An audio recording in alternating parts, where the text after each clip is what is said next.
Yeah, so we start our 3-day weekend here at Meani Speedway. So we're Friday night, first night of the TQ Nationals.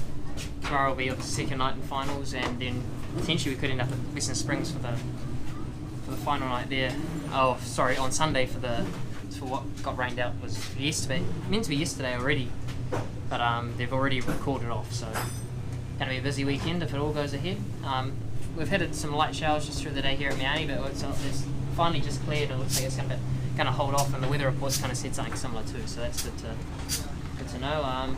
Got the 71M Keen Composites Viper chassis car here, and I just had warm up, so I think we're going to get some hot laps in the next 10 minutes or so, and then go straight into it for the night. I think we've got 3 heats tonight, 2 more tomorrow, and then 30 lap final. So each heat will be 12 laps as well. So obviously all the Western Springs normal rules, pretty much double file restarts, blah blah blah. So should be pretty familiar, and always enjoy this heat or 5 heat format because you get a lot of time to tune a car, and so you probably have the best car for the final as you could really. So night starts now.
Hopefully it's not too noisy, guys. We've got some pretty heavy earthworks going on right now. Didn't kind of do a summary through the night as we were going. Just kind of got that championship fever going on, so didn't really take a chance to just do some of the video stuff like I should, but I'll run over it quickly. First heat we ran third on a pretty fast, well, I don't want to say fast racetrack, but it was still quite smooth and soft at the point, so it's a good race to get in there. Ran behind Jeremy and Tyler Warnock, so pretty good company up the front there. Second heat ran fifth from pretty deep. I think we started maybe like 14 or 16, something like that. So again, like it just to move forward like we did was what we needed to do on that back grid. And then third heat, managed to finish third. I want to say unfortunately I feel we ran second for a lot of it behind Harry in the end. Sneaked by Dylan Forsey midway through, so they got us here into second, but then late restart for a crash car kind of bunched us up again, and we didn't get I got a chance to get by Harry and kind of put it down the inside, and I didn't really complete the move, ended up over the infield a little bit trying to be courteous, and then basically unfortunately Jeremy kind of stuck around us both and pickpocketed us both, so turned a second to a third there, which is a bit of a shame, but we'd still move forward from sixth even though the two cars in front of us didn't start, but that's points nevertheless. So we're in a good position. I think we're 8th in points but 6 points off the lead, so even though we're 8th it sounds like we're quite far down, but we're not really that far off. 6 points is only 6 positions, which we've got a front grid and which I think we're off 2 and a 14 or 16 again tonight, so fingers crossed we can obviously convert the grid 2 and then the 16 into maybe a 5 or at least maybe a third or something like that. Just kind of walking out onto the track now.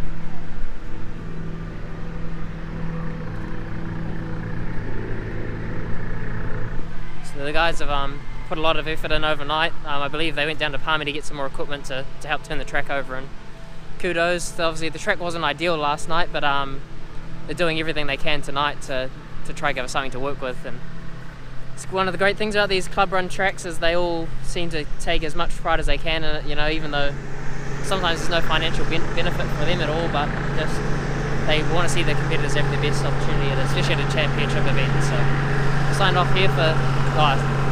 for the start of the night here, and probably catch you guys through the night.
Here we go, race fans. We're about to go racing for 30. The lineup has been sorted. The top 20 are locked in and loaded.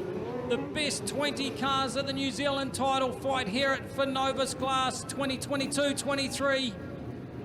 Four-time and defending champion, finishing up as a top qualifier, electing to start on grid number 2, the 1NZ of Jeremy Webb. The very fast number 36 out of Auckland on grid number 2, Cole Morrison. 71M, the only mount car here tonight, and he's on grid number 3 for Peter Honeybell. 56A, Regan Tyler from 4.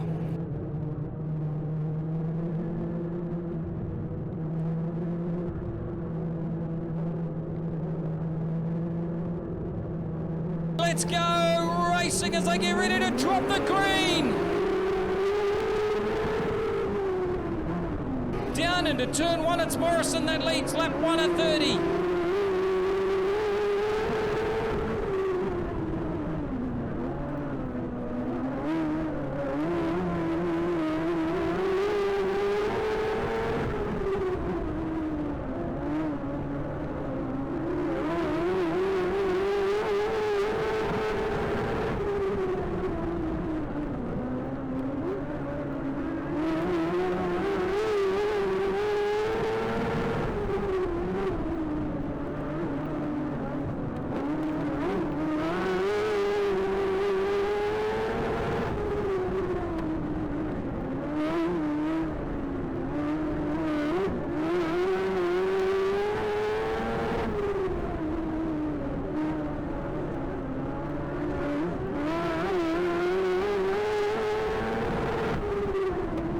Webb's found a fast line.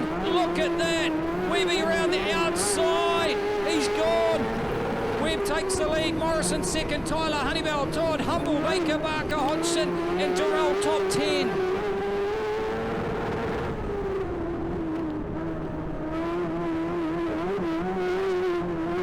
Tyler looks to the inside. That's going to allow the fourth place of Honeybell to dive to the inside in turn number 1.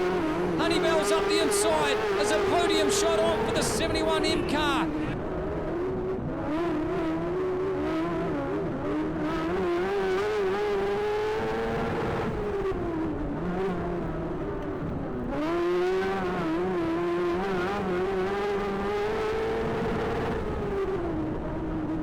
Webb's out in front, gunning for 5. 56 Tyler second, third place Honeybell. Long way to go with 23 laps showing up on the screen. Tyler makes a mistake up at 2. And Honeybell slots up the inside for second spot. We'll get a true indication of his race pace. They are going to catch lap traffic within about another 4 to 5 laps.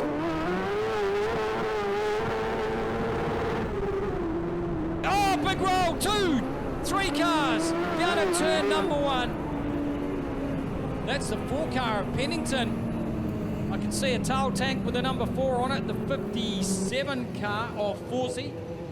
And I'm guessing possibly the other one could be Cook in the 8A. And this is what changes up these races, as we will tighten them up, go 2 by 2, and it'll be race on once again. Webb has elected to go on the inside with Honeybell running in grid number 2 on the outside.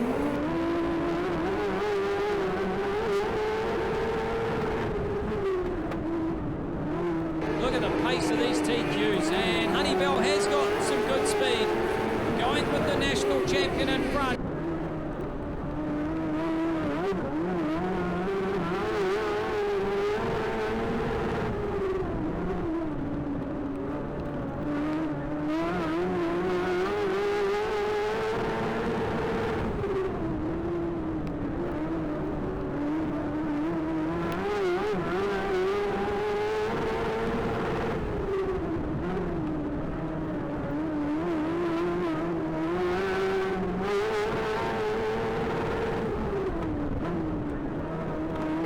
Honeybell chasing down the national champ, and he's faster.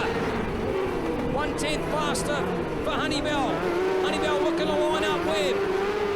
It's one thing to catch Webb, it's another to try and get by, and here he comes up the inside. Slide job for the 71 car. Webb back round the outside.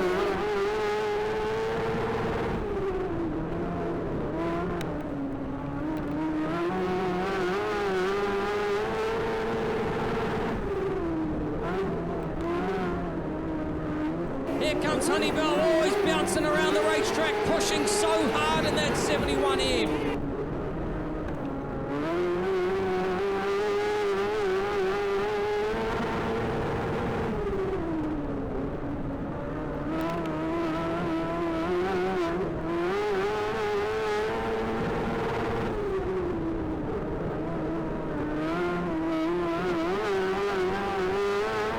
Honeybell, what has he got in the tank?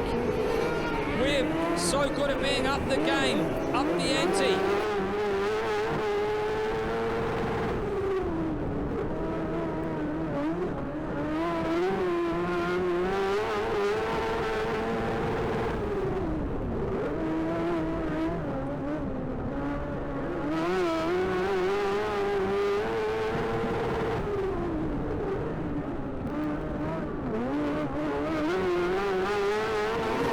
To go, wow, over half race distance. Honeybell again is faster than Webb. Honeybell's found another fresh of breath there, or whatever you want to call it. Going after Webb, he's only 0.4 of a second back from the race leader. Honeybell can sense it, he can see it, he can taste it, he wants it. Webb wants to hold on to it. He polished the trophy, he doesn't want to give it back.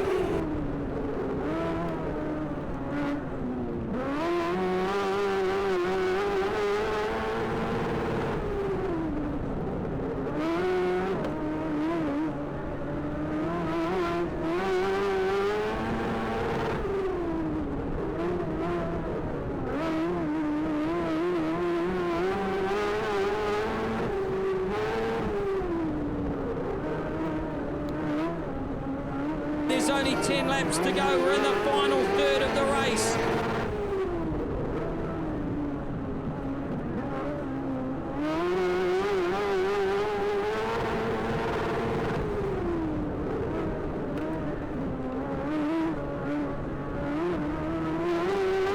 Webb is going to have to find the right line. He can't afford to drop the pace because Honeybell might just be able to sense his chance.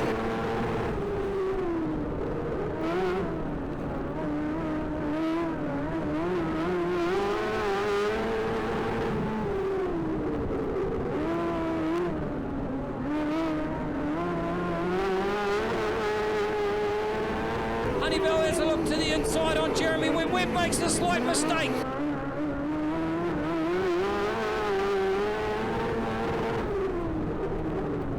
The 7 last laps of an incredible weekend of open wheel racing. Honeybell only 0.3 of a second back now from Webb.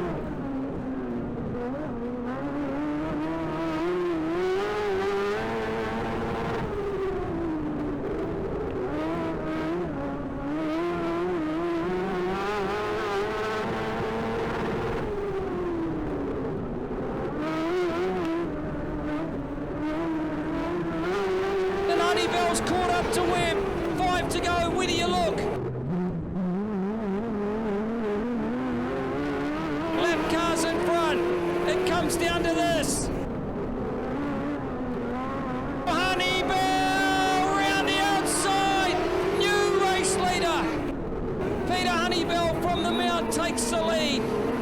Jeremy Webb, what can he do? Can he respond?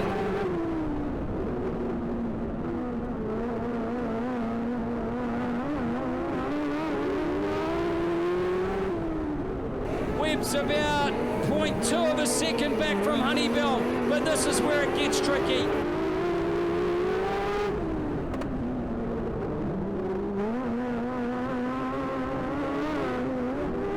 Oh, Webb back to the inside. Oh, Honeybell. Honeybell's gone. Honeybell gone. Oh, contact. Wow. When is the drama going to end in this Novus Glass New Zealand title? I think there may have been a little bit of contact there. We'll have to have a look at the Kiwi Motorsport Media replay. And we see him out of the car. Guy only looks about 12. Young kids, they're so fast. Oh, there was the contact.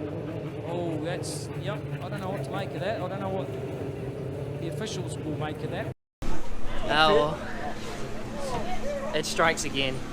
You're not going to believe it, but we had the lead this time, and what do I say? The car got stuck in the third gear for those last couple of laps that I'd just got past Jeremy, and at some point I think a bit of clay's bumped up and banged the shifter and hooked it into third, and I was trying to prepare myself a bit of space on track and to get it back into second. And sure enough, just as I was going through that, we were coming through those kind of a bit of a rhythm section coming out of turn 4, and it got light coming out of one of them, and if you kind of understand like power and torque, you know, it obviously got unloaded enough to get enough horsepower to get the wheels spinning, and then enough torque to really get it going when it kind of got fully unloaded, and the wheel speed got out of control, got me jacked sideways and kind of run up against the wall. And as I was wobbling all the way over the track, unfortunately Jeremy came through and kind of finished me off, and no fault of Jeremy's, obviously. Like, I would take full responsibility for this one, that you know, I was out of control, and I was just, you know, I was the bug and he was the windshield. So yeah, no blame on Jeremy. It's yeah, big part on me, but closer than last time, got the lead, led a few laps. I don't know, what do you do? So close yet so far again. So just shout out to all the guys. Obviously Warwick in the background, part of the Viper team. They built this car 3-4 years ago now, and it's just been a bit of a project for them, and they've got them going really good, and we really showed our colours in it tonight. Yesterday I felt like we weren't probably not as good as we need to be, but we were building and just getting probably me comfortable in the car more or less. And tonight, man, we were a rocket ship. Won a heat, then ran second from like 14 or 16 or something ridiculous. So what do you do? Just had all the pace and none of the luck. Well, I've been on the end of having, you know, not so much the pace but all the luck. So, you know, maybe I've burnt all my speedway luck up one time before, but yeah, obviously Ian in the background too, another one of the guys that's put a lot of time and effort into this Viper deal. And Mike's, he's shot the gap already, so just can't thank those guys enough for all the stuff they do. And putting this car together, you know, just for me to do a few select meetings. I think I mentioned in one of James's streams, this car's gonna be for sale. It looks like it's maybe just been a wishbone, thank God, so it's not dented and damaged goods. It's gonna be one pristine race car still, so yeah. We'll get another look at it. Just the 71M, probably one of the only few Mount registered TQs around, so I don't want to say ever because I'm not 100% sure on that one, but I'd just like to take the time to also shout out all my guys on HRD Shocks.